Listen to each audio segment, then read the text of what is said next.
Hello everyone, class fourth का NCERT का Hindi reader की बुक्स है रिमझिम रिमझिम का। ये पहला चैप्टर है हमारा। तो पहले चैप्टर में क्या है, मन के भोले भाले बादल, यानी कि ये कविता है। इसको हम लोग पढ़ते हैं कि मन के भोले भाले बादल कैसे होते हैं। तो चलिए हम लोग इसकी रीडिंग लगाते हैं कि झब्बर झब्बर बालों वाले, गुब्बारे से गालों वाले, लगे दौड़ने आसमान में, झूम झूम कर काले बादल। कुछ जोकर से तोंद फुलाए, कुछ हाथी से सूंड उठाए, कुछ ऊँटों से कुबड़ वाले, कुछ परियों से पंख लगाए। आपस में टकराते रह रहे शेरों से मतवाले बादल। कुछ तो लगते हैं तूफानी, कुछ रह रहे करते शैतानी, कुछ अपने थैलों में चुपके झरझर झर बरसाते पानी। नहीं किसी की सुनते कुछ भी, ढोलक ढोल बजाते बादल। नेक्स्ट है, रह रह कर छत पर आ जाते, फिर चुपके ऊपर उड़ जाते। कभी कभी जिद्दी बन करके बाढ़ नदी नालों में लाते। फिर भी लगते बहुत भले हैं मन के भोले भाले बादल। ये किसके द्वारा लिखी गई है? ये कल्पनाथ सिंह के द्वारा रचित है। हम लोगों ने इसकी मन के भोले भाले बादल की रीडिंग करी। अब देखते हैं इसका अर्थ क्या है। मन के भोले भाले बादल यानी झब्बर झब्बर बालों वाले, गुब्बारे से गालों वाले, लगे दौड़ने आसमान में, झूम झूम कर काले बादल। यानी झब्बर झब्बर, झब्बर का मतलब होता है कि जैसे किसी के घने घने बाल होते हैं बहुत, तो उन बालों की तरह। और गुब्बारे से गालों वाले, गुब्बारे यानी फूले फूले गाल, तो गुब्बारे से गालों वाले जब बादल, कई बादल बन जाते हैं, कभी कैसा आकार लेते हैं आसमान में, कभी कैसा आकार, तो ऐसे बादल आसमान में दौड़ते और झूम झूम कर काले बादल, यानी बारिश का टाइम है तो बहुत ही काले बादल झूम के आसमान में आ रहे हैं। कुछ जोकर से तोंद फुलाएं, कुछ हाथी से सूंड उठाएं। तो उसमें क्या दिखता है, देखिए पिक्चर्स में कुछ ऐसे लग रहे हैं कि जोकर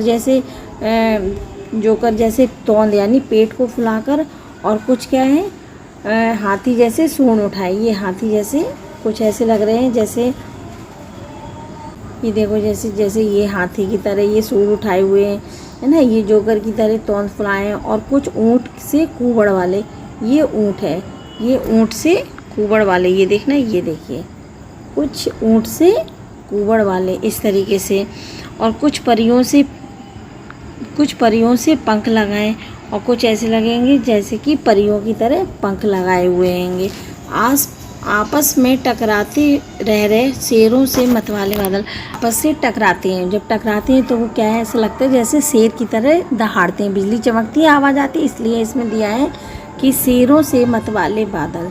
कुछ तो लगते हैं तूफ़ानी और कुछ रह रह करते शैतानी। ठीक है, तो इसमें क्या है कि कुछ तो तूफ़ानी यानी कि जो बादल होते हैं कुछ तो तूफ़ान की तरह आते हैं, तूफ़ान बारिश होती है, और कुछ सिर्फ गड़गड़ाते हैं और बारिश नहीं होती, यानी कुछ शैतानी की तरह करते हैं। कुछ अपने थैले से चुपके झरझर झर बरसाते पानी।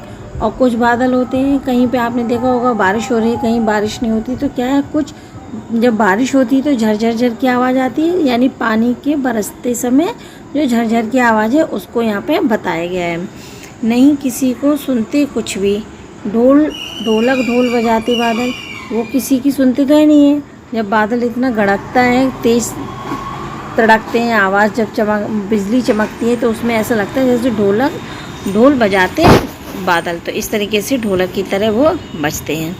रह रह कर छत पर आ जाते, कभी छत पर आते हैं, है ना, रह रह कर छत पर भी पानी बरसता है, छत पर आते हैं और फिर चुपके से ऊपर उड़ जाते हैं। कभी इतना बहुत तेज़ बादल से होता है ना, जैसे बहुत तेज़ बादल आए तो लग रहा है कि अब बस पानी आने ही वाला है, पानी बरसने वाला है, और थोड़ी देर में देखते हैं कि बादल गायब और बारिश नहीं होती है।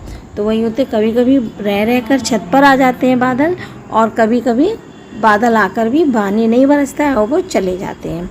कभी कभी जिद्दी बनकर इतना बरसते हैं, कभी बहुत तेज़ बारिश हो जाती है जिस समय, तो इतना तेज़ बरसते हैं कि आपके नदी में, नालों में, गड्ढों में इतना पानी पानी हो जाता है, बाढ़ आ जाती है। इसलिए बाढ़ नदी नालों में भी लाते जब जिद्दी हो जाते हैं। फिर भी लगते बहुत भले हैं, लेकिन फिर भी बारिश का मौसम और जो बादल होता है ना, अच्छा मौसम हो जाता है, तो वो सभी को कैसा लगता है, अच्छा लगता है। और मन के भोले भाले बादल, तो ये कौन है, हमारे मन के भोले भाले बादल हैं, लेकिन तब भी सबको कैसे लगते हैं, मन के भोले भाले बादल। तो ये थी आपकी कविता, चैप्टर नंबर 1 था, ये पोयम थी मन के भोले भाले बादल, जो कि हमने आपको रीड करा दिया। चलिए आज का वीडियो यहीं स्टॉप करते हैं, मिलते हैं नेक्स्ट वीडियो में, तब तक के लिए बाय, टेक केयर।